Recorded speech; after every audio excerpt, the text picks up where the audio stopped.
बताया जा रहा है कि मालती चौहान ये कल ही अपने मायके से यहाँ पे आए अपने पति विष्णु राज के साथ। इनके पिता तहरीर दे रहे हैं थाने में, उसमें अभियोग पंजीकृत करके विवेचना की जाएगी पूरे प्रकरण में। किसके खिलाफ दिए हैं?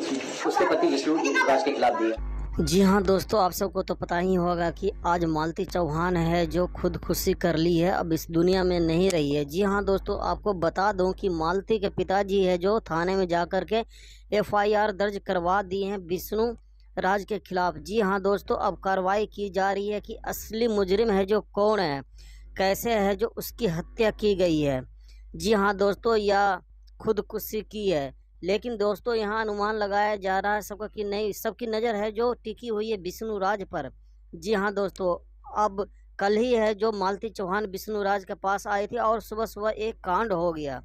जी हाँ दोस्तों, इससे पूरा शक है जो विष्णु राज पर ही जा रहा है। बाकी आप लोगों का क्या कहना कमेंट बॉक्स में हमें ज़रूर बताइएगा। मिलते हैं अगले वीडियो में, तब तक के लिए जय हिंद दोस्तों।